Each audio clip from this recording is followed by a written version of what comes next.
Meus queridos amigos e irmãos, nós estamos dando continuidade ao estudo do livro Palavras de Vida Eterna, eu e meu querido amigo Navarro.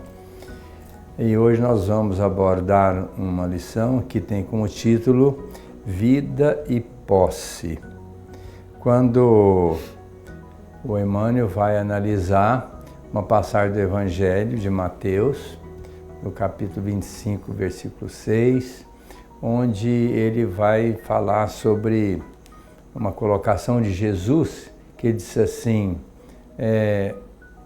no caso, a vida não é mais importante do que o alimento. Lógico que ele não está analisando também isso, mas Jesus colocou também que o corpo é mais importante que a veste. Então, é uma questão da gente estar valorizando as coisas. Quando o Emmanuel vai falar sobre isso, ele vem exatamente enfatizar o quanto nós ainda estamos equivocados a respeito disso.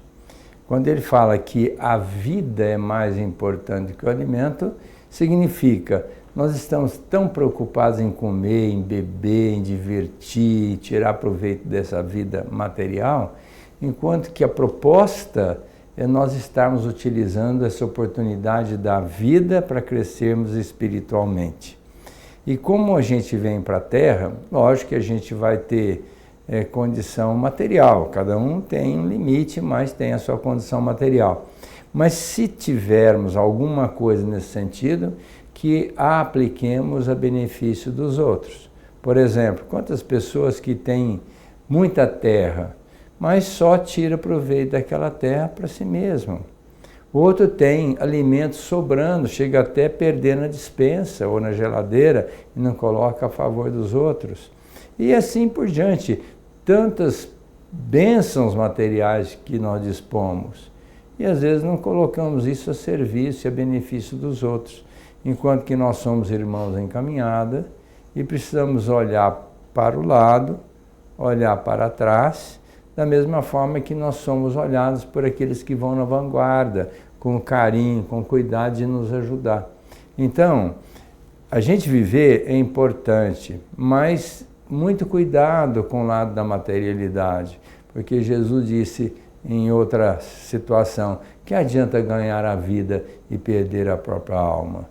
A gente fica buscando os prazeres da vida, no aspecto físico, no lado egóico, e deixamos de utilizar a vida no lado da moralidade, no lado do altruísmo, de ajudarmos os outros.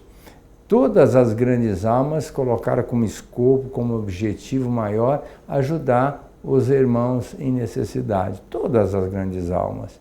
E, lógico, nós não temos nenhuma pretensão de ser uma grande alma, mas pelo menos trilhar no caminho dessas criaturas, que foram claras, fizeram todo o bem possível, não é? Então que tenhamos muito cuidado com a vida é muito rápida, ela voa, ela não passa, ela voa. E aqui nós temos a oportunidade de crescermos e progredirmos espiritualmente, exatamente nos doando, servindo, como disse Jesus, eu vim para servir, não para ser servido. Pois é, meus amigos, e a gente vai ver na questão 625 do Livro dos Espíritos, que o Senhor Jesus é o guia e modelo da humanidade. Ora, guia porque é Ele que vai nos orientar de tudo aquilo que nós temos necessidade de complementar e de fazer aqui na Terra. E Ele também vai se tornar um modelo porque é um exemplo para nós outros. Por quê? Porque Ele é um Espírito, como nós somos Espírito, mas Ele já atingiu a perfeição e Ele disse também que nós vamos atingir a perfeição e que nós poderemos fazer mais coisas do que Ele fez aqui na Terra.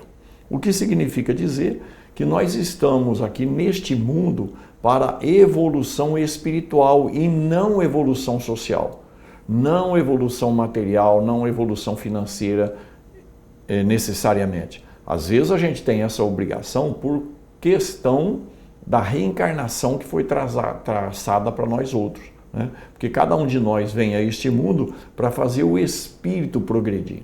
Nós aprendemos com a doutrina espírita que o espírito é criado simples e ignorante, mas ele também é destinado à perfeição. Nós estamos falando da questão 23 e da questão 132 do Livro dos Espíritos. Ora, se o espírito é criado simples e ignorante e um dia ele vai atingir a perfeição, haverá evidentemente uma motivação para isso. A motivação é a lei natural. Então nós nascemos aqui nessa terra para fazer com que o nosso espírito cresça. Mas a gente se deixa levar, e de longa data, pelas questões sociais, pelas questões da vaidade, pelas questões do orgulho e do egoísmo, porque a gente acha que progresso na Terra é tão somente naquilo que dá mais facilidade para a gente viver, que dá mais retorno material para nós, incluindo aí a questão da alimentação, né, como está na lição e o doutor comentou. Nós às vezes queremos nos alimentar excessivamente sem querer alimentar o espírito, que precisa de coisas para que nós possamos progredir. Então, qual é a pergunta que nós deveremos fazer para nós mesmos? O que será que eu prometi? O que será que eu me comprometi nesta vida que eu estou vivendo? Nós nascemos para melhorar os nossos espíritos. E quando nós estudamos a questão da reencarnação, o espírito ele precisa, evidentemente, se esforçar naquilo que é mais defeito dele. Então nós nascemos aqui na Terra com determinadas inclinações. De que jeito a gente pode observar isso? Um modelo muito antigo disso, como diz o próprio Livro dos Espíritos, né? Olhar para dentro de nós próprios. Né? O que é que nós temos feito? O que é que nós deveríamos fazer aqui na Terra? Né? Um sábio da antiguidade já vos disse, né? Olha o que está sendo feito, olha como deveria ser feito. Olha se está errando, se não está errando, olha como está se comportando. Então nós temos que parar um pouco no dia a dia de nossas vidas para pensarmos como espíritos imortais e não como seres sociais tão somente, porque a sociedade valoriza aqueles que conquistam materialmente, aqueles que conquistam socialmente, mas não valoriza muito aqueles que conquistam as questões morais que nós viemos buscar o reconhecimento aqui na Terra. Então, quando eu observo aquilo que eu fiz, aquilo que eu vivi durante o dia, né, conforme propõe o Livro dos Espíritos, na questão 919, nós podemos chegar à conclusão muito fácil daquilo que falta a gente desenvolver aqui na Terra, que é a mudança de comportamento, para enriquecer os nossos valores e o nosso espírito naquilo que diz respeito à moralidade, que é o principal motivo do espírito estar encarnado. Então nós precisamos pensar nisso. O que é que nós temos feito para o nosso próprio espírito? E quando nós voltarmos ao mundo dos espíritos, nós teremos mérito ou demérito? Nós teremos condições para trabalhar um novo planejamento positivo numa outra existência? Ou vamos voltar aqui para tentar aquilo que nós perdemos a oportunidade na vida anterior? Então, na vida em que nós nos encontramos, nós precisamos priorizar aquilo que diz respeito à moral do espírito, que deve acontecer na posição que nós nos encontramos. Então, a gente não pode nunca causar transtorno na vida alheia, nunca causar prejuízo na vida alheia, porque nós seremos responsáveis por isso. A cada um sempre será dado segundo as suas obras, disse o Senhor Jesus. E quem com ferro fere, com ferro será ferido, diz ele, porque se trata de uma lei natural. Então, qual é a nossa ideia, ou deveria ser a nossa ideia?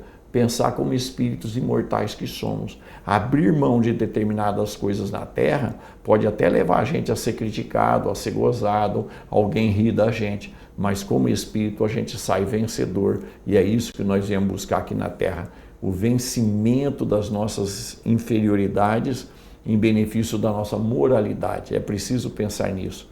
De que forma nós vamos voltar ao mundo dos espíritos? Por termos comido muito?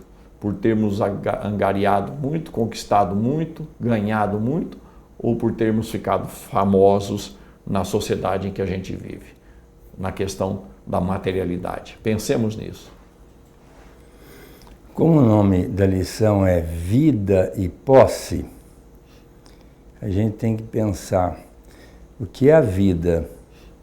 A vida é única, é a vida do espírito. Nós nascemos simples e ignorantes e vamos para a perfeição. Essa é uma caminhada longa, de bilênios e bilênios, Então não tenhamos a pretensão de hoje sermos um Cristo, um ser perfeito, né? Uma vez que ele mesmo já deixou muito claro, bem-aventurados os puros, porque eles verão a Deus, né? A nossa ideia é de que a gente vai desencarnar, vai morrer o corpo e nós vamos ficar com Deus, né? É muito frequente a gente ouvir isso, o fulano morreu, bom para ele, agora ele está com Deus. Olha, não é bem assim, não é? Para estar com Deus tem que ser puro. E a pureza ainda está muito longe de nós, porque a gente encarna, desencarna e não entendeu ainda o verdadeiro sentido da vida. Para nós outros aqui na Terra, um planeta de expiação e prova, somos almas falidas e falíveis, como diz o nosso Emmanuel, a gente ainda está muito voltado para a materialidade. Desde criança nós somos teleguiados pelos pais para estudarmos, termos um título, ficar a vida fácil e ganharmos dinheiro e passearmos, viajarmos, desfrutarmos de tudo que a vida possa nos possibilitar. Mas é muito raro um pai que diz, eu vou fazer de você, meu filho, um homem de bem, não é? Porque o homem de bem, ele vai adquirir uma posse, o título é vida e posse, uma posse que ninguém vai tirar. A traça não vai corroer, a ferrugem não vai corroer, nada vai tirar, o ladrão não vai roubar. É uma aquisição inalienável, que a pessoa vai adquirir e vai levar para a eternidade. Materialmente nós nascemos pobres, vamos morrer pobres, porque não vai levar nada, nem o corpo. Agora, moralmente, a posse, qual será essa posse que nós vamos poder apresentar no mundo espiritual? Exatamente o bem que nós tenhamos feito, porque a medida lá para nós outros vai ser da caridade, vai ser da bondade, da aceitação do outro como ele é, e o perdão incondicional. Então, às vezes a pessoa vem aqui, só quer atropelar, passar por cima, infelicitar o outro, tirar partido, para ser notado pela sociedade e dizer que tem uma posse incomensurável. Isso vai mais pesar na alma do que ajudar. Só vai ser muito útil se ele souber muito bem conduzir esse lado da materialidade para ajudar os outros. Logicamente que muito se pode fazer quando alguém quer fazer alguma coisa. Eu assisti um filme chamado A Lista de Schindler. Eu recomendo esse filme para todo mundo. E o Schindler, na época da última Grande Guerra, ele comprava os judeus para libertá-los. E num dia ele quis comprar um judeu, mas não tinha dinheiro. E pensou no anel que ele tinha que daria para comprar alguns judeus. Mas ele não comprou porque não quis desfazer do anel. Lá na frente, quando terminou a guerra, que ele percebeu quantos judeus ele comprou e deu a liberdade, é que ele percebeu quão ele foi infeliz de não ter vendido o anel e ter comprado mais judeus. Então, é mais ou menos o que vai acontecer conosco. A gente vai desencarnar e vai se arrepender do bem que nós deixamos de fazer e do tempo que nós perdemos. Porque o diferencial está no bem que a gente faça às pessoas que estão conosco. E é bom que se diga que esse bem não é só com dinheiro, porque às vezes vai pensar assim, mas eu não posso comprar judeu para libertá-lo, ou eu não posso comprar cesta básica para tirar a fome, eu não posso comprar roupa para dar para a pessoa que está desnuda. Olha, tudo bem, tem muitas pessoas que não têm dinheiro para comprar nada para os outros, mas se doam, orando, fazendo uma visita, conversando, valorizando, perdoando, procurando dar para a pessoa aquilo que ela precisa no momento. E essa criatura, sim, vai estar empossada com os bens da alma para chegar do outro lado e ficar muito tranquila em relação aos seus feitos na terra. Então, a posse que nós vamos ter definitivamente, como diz o Emmanuel, não é o que a gente tem na mão, é o que a gente doa para os outros. Essa é a verdadeira posse, é aquela que nós doamos, não só em nível material, mas também em nível psicológico, em nível moral, em nível sentimental, aquilo que a gente doa de nós para os outros. Dentre essas doações, uma muito importante é o tempo, a gente doando para a criatura, ouvindo, conversando, visitando, valorizando a pessoa com a nossa presença. Raciocinemos, meus amigos, utilizando-nos do Evangelho e, claro, da doutrina espírita. No Evangelho, nós vamos ouvir o Senhor Jesus falar do tipo de escolha do Espírito. O Espírito sopra a vida onde Ele quer. O que é que o Senhor Jesus está dizendo? Que o Espírito escolhe a vida física onde Ele quer. E qual é a escolha do Espírito? Vai explicar a doutrina espírita. Ele escolhe aquilo que vai ser produtivo para ele evoluir espiritualmente. Então, quando o Espírito vai nascer aqui na Terra, em linhas gerais, ele escolhe o tipo de vida que vai ter e, evidentemente, ele tem que escolher com quem ele vai viver. Então, o Espírito escolhe mamãe e papai, tipo de vida, tipo de geração e tipo de nascimento, em função da sua realidade espiritual. E quantos de nós aqui na Terra não reclamam dos pais que têm? Não reclamam da mãe. Outros reclamam dos irmãos. Outros reclamam dos cunhados e cunhadas. Outros vão reclamar dos cônjuges. Pois é, nós traçamos um planejamento reencarnatório para que nós possamos crescer espiritualmente. Então, a vida física, quase sempre, porque haverá exceções, evidentemente, é trazida para a realidade, pela justiça divina, pela bondade divina, para que o espírito cresça.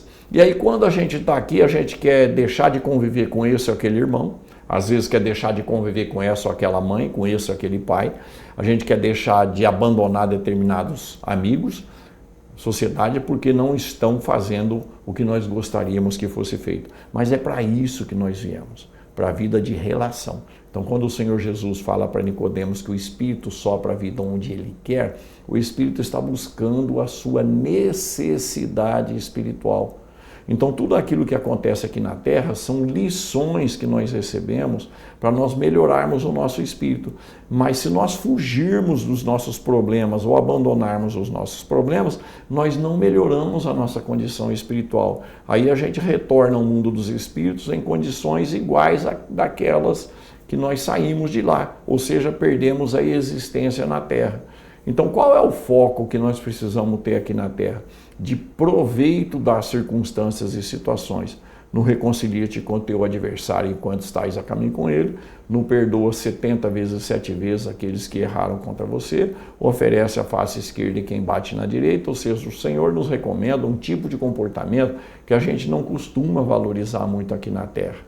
E é o que a gente precisa valorizar. Por quê? Porque tem a ver com a relação e a reação que vai surgir por nosso próprio espírito. Quando nós voltarmos ao mundo dos espíritos, tudo aquilo que nós vivemos será passado em revista para vermos se nós tiramos ou não proveito daquilo em função da nossa evolução espiritual.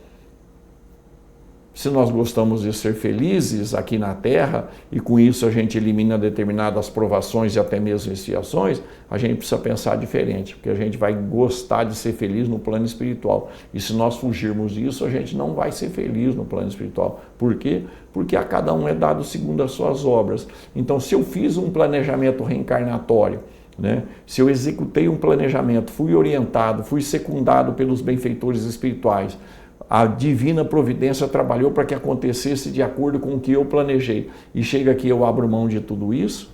Qual é o meu mérito? Ou qual é o meu recebimento de consciência pesada? Então, quando voltarmos ao mundo dos espíritos, nós teremos que passar em revista tudo aquilo que nós fizemos aqui na Terra e também, evidentemente, tudo aquilo que nós deixamos de fazer. E tudo aquilo que nós deixamos de fazer em termos de espírito imortal que somos, vai trazer mais sofrimento. E aí nós teremos que esperar, quando for possível, uma nova reencarnação, uma nova composição, porque coisas vão acontecendo em benefício daqueles que também convivem conosco e de outros espíritos. Daí a necessidade de compreendermos definitivamente, e nós estamos nesse momento, né? Porque o Senhor Jesus disse, o Consolador que eu hei de enviar, ele vos esclarecerá sobre todas as coisas. É o que nós estamos aprendendo sobre tudo aquilo que diz respeito ao espírito. E o que é que nós temos feito em termos de espírito imortal e não de homem social aqui na Terra? Quando Jesus colocou, passai à minha direita, vós que me fizestes o bem, as pessoas perguntaram para ele, mas Senhor, nós não te fizemos o bem. Quando é que nós te fizemos o bem, Senhor? Aí Jesus vai dizer, quando fizeres a um dos pequeninos, é a mim que o fazeis. Ou seja, quando vocês deram de comer, quando visitaram, quando deram uma assistência, qual seja, a um pequenino ou um carente, foi a mim que vocês fizeram isso. E ainda complementa, passai à minha esquerda, vós que não me fizesse o bem. Senhor, mas quando é que nós deixamos de fazer o bem para o Senhor? Quando deixaste de fazer o bem a um dos pequeninos, foi a mim que o fizestes. Então, isso Jesus deixou muito claro que para a gente ter uma situação benéfica, uma situação de mérito no mundo espiritual, é fazer o bem ao próximo. Ou visitando, ou dando de comer, ou dando de vestir, ou fazendo uma assistência naquilo que a pessoa possa apresentar de momento, porque o Emmanuel coloca isso com muita propriedade. A gente precisa se aparatar para assistir a pessoa no momento que ela precisa, não no momento que a gente acha que pode, porque às vezes a gente fala assim, agora eu não posso, agora eu não posso. Quase sempre esse agora eu não posso seria melhor dizer agora eu não quero, porque pode. Na grande maioria, quase absoluta, quando a pessoa nos solicita uma ajuda, a gente pode, mas fala que não pode. Seria mais honesto dizer, eu não quero. E se esqueceu dessa proposta de Jesus. Porque se Jesus chegasse aqui e pedisse, fulano, você pode me fazer uma coisa? O que nós iríamos dizer? Senhor, lógico que eu posso. Ué, e como é que você não fez para o outro que está ali do lado, precisando? Mas ele não é Jesus. Olha, a proposta nossa para estarmos com as grandes almas é fazermos o bem para aqueles que estão à nossa volta. E Jesus deixou muito claro que a sua palavra seja sim, sim, não, não. O que passa disso provém das trevas, do maligno. Então, quando a gente vai dizer não, precisa entender se é realmente uma coisa nossa ou é das trevas. Porque quando a gente fala não, negando um auxílio e podendo fazer, é realmente uma atitude extremamente infeliz, motivada pelas trevas, que via de regra quer nos perturbar. E Jesus é um modelo e guia, como já foi dito sobejamente. Então, quem quiser estar desencarnando bem, tem que trilhar na cartilha de Jesus, no seu Evangelho. E o Evangelho resume tudo no mandamento único, que é amar a Deus, o próximo, como a nós mesmos. E às vezes a gente fica questionando, mas o que seria o bem? Como eu vou discernir entre o bem e o mal? Aí vem a resposta no Livro dos Espíritos, quando o benfeitor disse a Kardec, é só você se basear na colocação de Jesus, fazer ao outro o que gostarias que o outro vos fizesse. Ninguém quer ser tratado de uma maneira ruim, ou pela maldade, quer receber o bem. Então, se nós queremos receber o bem, que façamos o bem ao outro. Essa é a temática da nossa evolução espiritual, é o bem ao próximo. E nós estamos aqui com essa finalidade, conforme a pergunta 860, quando o Kardec perguntou, mas a gente pode melhorar a nossa estada na Terra, podemos complicar mais a nossa vida, podemos facilitar? Ele disse, sim, eu acho que pode, de acordo com os nossos feitos, mas entendendo que nós todos programamos a nossa vida para fazer o bem. Se não o fizermos, consequências virão danosas, certamente. Mas se nós fizermos o bem, é bom para nós. E a pergunta 642 do Livro dos Espíritos define muito bem isso, quando o Kardec pergunta, não, não fazendo o mal, nós estamos sendo agradáveis a Deus? Eu disse, não. É necessário fazer o bem, porque de ordinário nós somos responsáveis até pelo mal advindo do bem que nós deixamos de fazer. Isso é muito complicado. Quando a gente deixa de fazer o bem e gera um mal para a criatura, também vai gerar um mal para nós. Então a proposta não é não fazer o mal, é fazer o bem, sabendo que temos consequências funestas danosas quando nós deixamos de fazer o bem e geramos um problema para a pessoa. Então, não tenhamos dúvida, a proposta nossa aqui na Terra é fazer o bem, o quanto mais nós pudermos. É a verdadeira posse do Espírito, nessa vida espiritual que é eterna. E todas as grandes almas se primaram por fazer o bem. Então não esqueçamos essa grande oportunidade que nós temos no mundo físico e na erraticidade, quando desencarnarmos, de estarmos agregando a um grupo que se tem como proposta de fazer o bem. Um grande abraço a todos e espero vocês para estarem aqui na semana que vem com mais um estudo dessa obra maravilhosa, Palavra de Vida Eterna, à luz do Evangelho de Jesus.